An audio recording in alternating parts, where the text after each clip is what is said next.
Tawagin niyo na lang po ako sa pangalang Roxanne, 29 anyos. Nakatira sa siyudad ng Naga City, Cebu. Ang kwentong ibabahagi ko ay nangyari noong 2010. Noong magbakasyon kami ng aking pinsang si RJ sa tirahan ng kanyang kaklase sa isang bayan ng Iloilo. Hindi ko na sana ibabahagi pa ang karanasan kong ito bilang pagtupad sa pangako ng mga taong sangkot mismo ng aking ikukwento. Gusto ko lang sanang ipaalam sa lahat na ang mga nilalang, anumang uri sila, ay may mga klase din. May mabubuti at may masasama. Akala ko kilala na ang aming lugar sa dami ng mga kwentong sigben at kwento ni alias Waway, na isang aswang na nangunguha ng tsinelas ng mga bata sa gabi, tsaka ginagamitan ng linlang ang mga bata para magbukhang panaginip ang bawat nangyayari sa kanila. Pero nagkamali pala ako. May isang lugar sa Pilipinas na sinasabing hometown, di umano ng isang sikat na aswang na nagbigay ng takot sa lahat ng taong kagaya ko. Natuklasan ko ang bayan ng Dueñas pala sa Iloilo ay ang mismong lugar kung saan naging matunog ang pangalan noon ni Teniente Gimok, na kilala bilang isang mabagsik na kapitan pero aswang. Sa dami ng kwentong dumating sa akin ay mas pamilyar iyong kwentong nagdala ng isang kaklase ang anak ni Teniente Gimok sa kanilang baryo para makasali sa kasiyahan ng kanilang kapiyastahan, na napagtanto ng anak na siya palang pagkaksayahan ay ang anak ni Teniente Gimok ang nagsakripisyo para makatakas ang kanyang kaibigan. Hindi ko akalaing makakarating pala ako sa baryong iyon, na hindi ko na lamang babanggitin pa kung saang bahagi ba ng Dueñas. Ang alam ko lang, liblib na lugar ito na tanging matutunton lang ng mga bakasyonista kung kasama nila ay ang mga orihinal na taga-roon. Magkasama kaming tatlo ng kaklase ni RJ na si Claire sa pagbiyahe papunta sa kanilang probinsya. Pinili naming mag-land trip dahil mas mahaba ang biyahe. Mas marami kaming makukuhang litrato para sa thesis nila. Graduating na naman kasi ang mga pinsan ko at ayaw ko namang mahirapan siya sa paggawa ng thesis niya. Gayong kaya ko namang tumulong kahit papaano. Ako ang kumukuha ng mga litrato, samantalang silang dalawa naman ng kaklase ni RJ ang gumagawa ng articles. Marami kaming magagandang tanawing nadaanan at mga sikat na lugar na may matitinding kwento sa ating kasaysayan. Pagdating sa lungsod, excited na sumakay kami sa isang habal-habal na motorsiklong na paakyat pa sa bukid. Ayon kay Claire, tatawid pa kami ng isang tulay at maglalakad pa ng mahigit 1 oras bago makarating sa mismong baryo. Wala namang problema sa akin yan dahil sanay naman ako sa mahabang lakaran. Isa akong volunteer sa medical mission at mas mahirap pa sa dinaraanan namin ngayon ang mga lugar na pinupuntahan namin noon. Take note, may mga pasan pa kaming mabibigat na bags noon. Tipikal na dala namin kapag dumadalaw kami sa isang baryong malayo sa kabiasnan. Namimigay kami ng mga libreng gamot, konsulta at kung ano-ano pa. Nagdadala ng pagkain at mga bitamina para sa mga kabataan. Bilang kapalit, umuwi kaming may mga baong magagandang alaala sa bawat lugar na napuntahan namin. Pinapadalhan pa kami ng mga sariwang gulay at prutas mula sa kanilang ani. May mga bilin pang kataga na may kinalaman sa pag-iingat. Masaya at hindi namin makakalimutan. At yun na nga, ilan sa mga nakakasalubong namin sa kalsada ay napansin kong kabatian ni Claire. Naikwento na niya kasi sa amin na dati pala siyang Rena Elena ng Flores de Mayo sa kanilang lugar. Iyon ang dahilan kung bakit marami ang nakakakilala sa kanya, lalo na't hindi na din mabilang kung ilang paligsahan sa pagandahan ng haba ang kanyang nasalihan. Sa bagay, maganda naman si Claire, simple at palangiti. Sa totoo lang, kamukha niya si Yasi Frisman. Kulot ang buhok niya at maputi ang kutis. Kahit kasi taga-bukid siya ay may lahi siyang foreigner dahil sa tatay niyang Kano. Makinis at hindi umiitim kahit pa ilang oras siyang magbilad sa araw. Nakakainggit. Tiyanak all. Napagtanto kong mababait at palangiti din ang mga tao sa kanilang lugar. Tila ba walang iniindang problema. Naisip ko nga, bawal yata ang sumimangot sa kanilang baryo. Hindi kagaya sa bahay namin na umaga pa lang. Ang gulo na ng mga tao. Away dito, pagtatalo doon. May nagtatakbuhan at nagsisigawan na wala akong ibang magagawa kundi ang pagbubulyawan sila para matigil na ang lahat.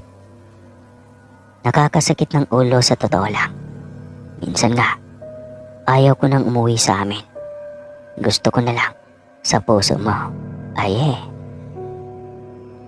Habang umuusad ang aming motorsiklo, nakasalubong namin ang isang ginang na naglalakad. At halos hindi mapuknat ang pagkatitig sa amin. May dala itong kulay puting sako na hindi namin alam kung ano ang laman pero mukhang mabigat. Nairita ako sa paraan ng pagtitig niya sa akin, kaya tumitig din ako sa kanya. Napagtanto kong pati pala si RJ ay tumitig din sa matanda. Nang gantihan namin ito ng tingin ay nagulat ako. Inilihis niya ang mga mata at tumingin sa ibang direksyon. Para siyang napaso. Sinaway kami ni Claire at sinabi niyang hindi kami taga rito. Kung maaari, huwag kaming basta tititig sa mga taong hindi namin kilala. Yung babae pa naman daw na nakasalubong namin ay isang bantog na matandang aswang. Nalaman nila ang tungkol doon dahil noong araw, may nakakita di umano sa nasabing babae na naglalakad ng wala sa sarili habang may kargang sanggol na dinala nito sa loob ng talahiban at doon nilantakan. Tumawa si RJ at hindi naniniwala sa mga ganong uri ng nilalang. Nasanay kasi siya sa mga makabagong kwentong naririnig mula sa mga magulang niya, kagaya ni na Slenderman. Iba naman ako. Talagang naniniwala ako sa mga aswang. Bata pa lang ako ay kinatatakutan ko na ang uri nila. Alam kong kasiyahan nila ang mga biktima. Kahit ano pinupunta riyan nila, tao man o hayop. Basta't may dugo at laman loob, hindi makakalusot sa kanila. Matalas ang pang-amoy nila sa mga ganoong bagay. Sa katunayan niyan, may aswang dati sa lugar namin. Si alias Waway nga. Bantog ang aswang na lalaking iyon sa pagnanakaw ng tsinelas tuwing umaga. Yung isang pares lang naman ang kinukuha niya. Tapos pagsapit ng dilim, kusang bumabangon ang mga nagmamay-ari ng tsinelas na ninakaw niya. Nakakatakot kasi nag-i-sleepwalk ang kanyang mga biktima nang walang kamalay-malay at naglalakad papunta sa kagubatan. Nagigising na lang sila na ginagapos na ni alias Waway at may kumukulong tubig sa loob ng isang malaking kawa na nasa tabi nila. Isa-isa niyang gigilitan ang kanyang mga biktima at titipunin ang dugo ng mga ito sa isang itim na balde. Ipanliligo niya ang mga ito para magawa niyang magpabago-bago ng katauhan. Kung ilang beses siyang makapangbiktima ay siya ding daming beses na pwede siyang magpalit ng mukha. Pwedeng babae, lalaki, bata o matanda. Basta walang nakakaalam. Ginagawa niya ito para makapangbiktima. Sabi nga ng mga nakakatanda, may hawak daw na agimat ang nasabing lalaki. Iyong agimat ng putihan. Nagulat tuloy ako nang magsalita bigla si Claire. Sabi niya, nandito na raw kami. Agad akong bumaba sa motorsiklo at nilibot ng tingin ang buong paligid. Ngali-ngali ko siyang batukan. Isang malaking balete kasi ang hinintuan namin. Sinapo ko ang aking kumakabog na dibdib. Muntika na akong hinimatayin sa labis na gulat kanina. Napalingon ako sa kaliwang banda ko nang mapansing umarangkada na ang motorsiklo na pinakyaw namin at mukhang babalik na sa lungsod. Umahalakhak siya at malakas na nagsalita ng, "Tabi-tabi po," tsaka nag-sign of the cross. Hindi naman daw siya engkanto at baka mamaya bigla ko na lang daw siyang sabuyan ng asin. Kumalma ako at umiling-iling. Ganyan talaga si Claire. Masyadong mapagbiro. Kaya nga minsan ay ayaw ko na siyang patulan. Natatalo ako kasi madali akong mapikon. Itinuro ni Claire ang maliit na kalsada sa di kalayuan. Kailangan pa naming maglakad. Nadaanan na namin ang tulay kanina. At alam kong pagkatapos ng mahabang lakarang iyon, ay makakapagpahinga na kami. Totoo pala ang sinabi sa akin ng boyfriend kong si Gino. Marami raw aswang sa Iloilo. Hapon pa lang pero marami na akong samot-saring huning naririnig. Kapag naglalakad nga kami, hindi ko maiwasang magpalingon-lingon sa bawat kantong madaraanan namin. Baka kasi sakmalin na lang kaming bigla at ilipad sa kawayanan. Hindi nagtagal, nakarating kami sa kanilang baryo.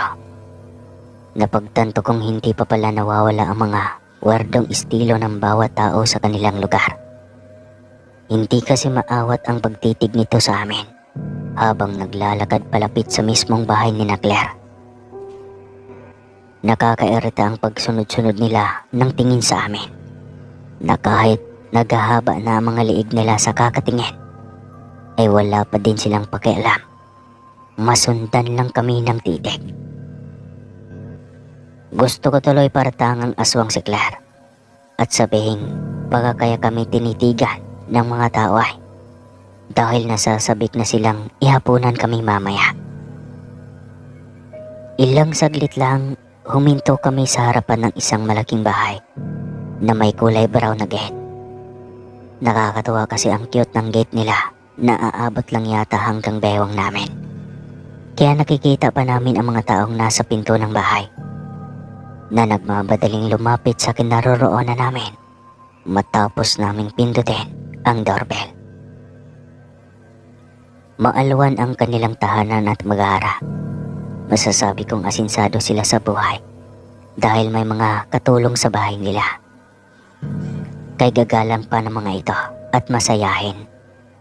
Isa lang ang napansin kong kay hirap kalimutan. Iyong babae sa tapat ng bahay nila. Kanina pa siya nakatitig kay RJ at sa totoo lang ay hindi ko gusto ang ginagawa niyang pagsasalita ng mag-isa. Para bang dinadasalan niya kami, kaya naman natakot ako at mabilis na hinila si pinsan palayo sa bakuran nang makapasok kami.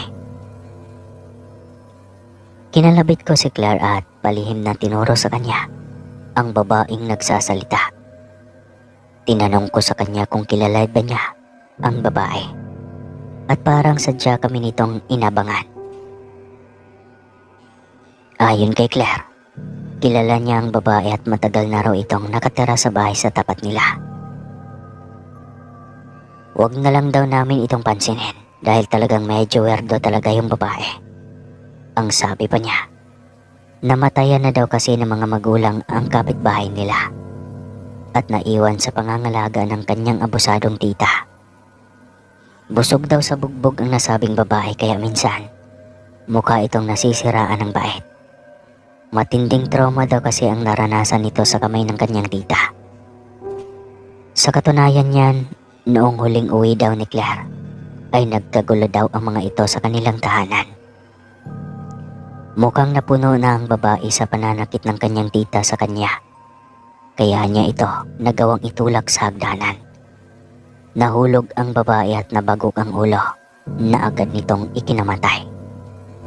Ang nakakasindak pa, hindi na nila napaglamayan pa ang katawan. Ayon sa sumbong mismo ng babaeng inabuso, nakita niyang pumasok ang isang matandang babae sa kanilang sala kung saan nakahimlay ang kanyang tita at pinasan ito ng walang kahirap-hirap tsaka pinalitan ng katawan ng saging. Ninakaw daw ng aswang ang katawan ng tita nito, kaya labis ang takot ko sa nalaman. Ayon pa kay Claire, nasasanay na daw sila dahil hindi lang ang tita ng kapitbahay niya ang ninakaw ng aswang noon, kundi marami pang iba. Alam naman nilang kinakain ng mga aswang ang mga bangkay ng yumao nila. Pero bilang pagiging praktikal, ay minsan, nakikisabay na lang sila sa mga aswang para dobling protection. Wala na silang gagastusin sa pagpapalibing at hindi na din mambiktima ng buhay na tao ang mga aswang sa kanilang lugar. Kaya naman malalayo sila sa kapahamakan. Hindi ko tuloy maiwasang mapalunok dahil sa narinig. Tinitigan ko si Claire ng walang kakurap-kurap. Humalakhak siya at sinabing hindi kami talo. Tao daw siya, kagaya ko. At natatakot din siya sa dugo. Napapahiyang napaatras ako at napaisip na baka masyado lang akong naging praning dahil sa kakaisip sa mga kakatuwang bagay na nakikita ko kanina. Itinuro niya sa akin kung saan banda kami pwedeng magpahinga ni RJ. Nakiusap ako kay Claire. Nahayaan na lang kaming magsama ng pinsan ko sa kwarto para naman madali kong maayos ang kanyang thesis. Pumayag naman si Claire at sinabi sa akin na magpahinga muna kami saglit at may pupuntahan mamaya. Sumang-ayon ako at nagpahinga, kaya hindi ko na namalayang umaga na pala. Si RJ ay tulog mantika pa, samantalang ako naman ay naghihintay sa paggising ng aking pinsan. Hindi na kasi ako nakapaghapunan kagabi. Natatandaan kong ginigising ako ni Claire, pero tumanggi na ako dahil sa sobrang pagod. Bumangon ako at mabilis na naligo. Baka aalis kami ngayon kasi hindi kami nakalakad kagabi. Habang kumakain sa hapag, nagulat ako nang ipaalam ni Claire na pupunta kami sa bahay ni Tiniente Guimop. Hindi ako makapaniwala na ang mga lugar na dating nilalakaran at pinagpepiestahan ng mga aswang ay mga normal na tao na pala ang nakatira ngayon. Ayon naman sa lola ni Claire, pinalayas ng taong bayan ang mga kaanak ni Tiniente Guimop dahil nga tinuturing silang salot sa baryo. Sa kagubatan na raw piniling manirahan ng mga aswang para wala nang makialam sa kanila at gumambala. Dahil sa nadarama kong pagkamangha, dali-dali kong inaya sina RJ at Claire papunta sa lugar na iyon. Kaagad naman kami nakarating doon at isa lang ang masasabi ko. Iba pala talaga kapag ako mismo ang nakatungtong sa mga lugar na naging sikat sa aming bayan dahil sa kababalaghan. Nanguha ako ng litrato at naisip na ipadevelop ito sa pag-uwi sa Cebu. Nasa ganong ayos ako nang may tumalong isang matandang babae sa likuran ni RJ at bigla siyang dinaluhong. Gulat na gulat kami ni Claire at nagpalakasan sa pagsigaw para humingi ng tulong. Hindi ko alam kung bakit nawala bigla ang tapang ko at napalitan ng matinding takot para sa matandang iyon na bigla na lang sumugod sa pinsan ko.